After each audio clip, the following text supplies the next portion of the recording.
Hello, I'm Avi Lewis. Welcome back to On the Map. Tonight we've been talking about the delicate art of democracy promotion in repressive regimes. When you hear about a program that's supposed to help support the democratic aspirations of the fill-in-the-blank people, you can bet that the women's movement of that country is about to be invoked. It's invoked in Iran, it's invoked in Iraq, and it was certainly a cause célèbre in Afghanistan, until women's rights fell off the map. One person who has tried to keep them on is best-selling author Ann Jones. After 9/11, she lived in Afghanistan working with women's groups for the better part of 4 years. She joins me now from New York. Ann Jones, welcome to On the Map. Thanks for inviting me. I want to start on an unapologetically provocative note and read you a quote from Laura Bush. This is something that your First Lady, I say, said on International Women's Day last year. In Afghanistan, young girls go to school and women serve in government because America helped liberate the Afghan people. What's your response? Well, that's the official spin, but it's just not true. There are girls going back to school. Women are serving in the government thanks to the international quota system in the parliamentary elections. But the reality of life for most women in Afghanistan hasn't changed a bit. Most of them are still wearing the burqa, which Laura also said she never saw during her visit to Afghanistan. Well, maybe not in the green zone. Which lasted, I might... No, her visit lasted about 5 hours at Bagram Air Base, so it's no wonder she didn't see a burqa. But that spin, the liberation of Afghanistan was sold to us 5 years ago more on the basis of the need to liberate the women of Afghanistan. That was very, and a lot of progressive people were quite swept up by that idea, and yet now that spin is completely evaporated, right? We don't hear that anymore. If you look at the line that was put out at the time of the invasion, we weren't even talking about overthrowing the Taliban. We were talking about getting them to give us Osama bin Laden. We didn't know they were going to run away. And then they invented this business of liberating the women afterwards because they obviously thought it was going to be popular with feminists who were the only people in this country, in the U.S., who had been protesting about the Taliban government. Now, recently there were a couple of prominent women in Afghanistan murdered, the director of Radio Peace and one of the main presenters at Shamshad TV. And those are two high-profile murders. There have been no charges yet. What does that tell you about the situation right now? These are not the first women on television, prominent women in television, to be murdered.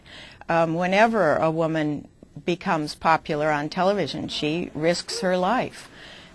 It tells you that there are still a great many Afghans who adhere very strictly to the rules of the patriarchy, and they are not about to let women out of the second-class position that they've been relegated to all these years. The intimidation is just beyond belief. Let's talk a little bit about Malalai Joya. She's a young Afghan parliamentarian who's traveled to Canada.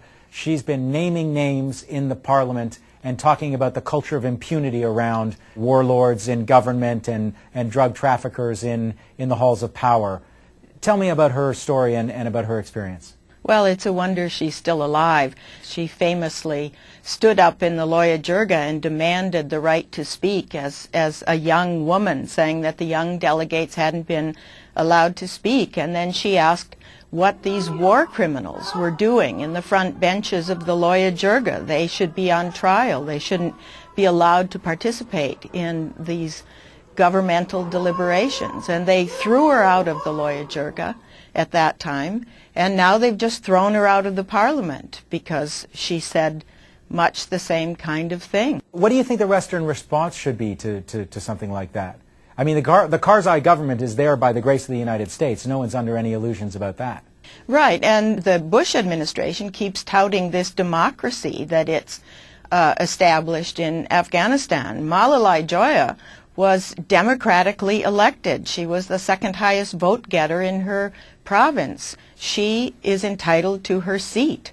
And I think the response of the U.S. should be that they ought to protect her. They ought to give her bodyguards in the same way they do Karzai and make sure she's allowed to fulfill her constitutional duties. Okay, let's talk about the opium economy. According to the UN World Drug Report, which was released today, Afghanistan will dictate the size and development of the entire world drug market for years to come. So despite all the attempts to combat it, the drug economy is the economy for the poor people in Afghanistan, right? The poppies, the growing of poppies is not something Afghans want to do. It's a bad thing to do under Islam. They do it as a way to survive and make a better life for their families. And more important, the woman then in the family gets to go out and have a job in the fields, which raises her standing in the family. And the kids, most important, get to give up the task of carpet weaving, which is a really hideous job for children to be doing, and go back to school. So it's understandable that the farmers would do it. And to make the farmers suffer when it's really the drug lords sitting in the cabinet and in the parliament who are benefiting from all of this it's stupid. In a word, it's really stupid. And that is the last word. Ann Jones, thanks for being on the map. Thanks for having me. We've got to take a break, but we'll be right back with a news update on the future of On the Map, right after this.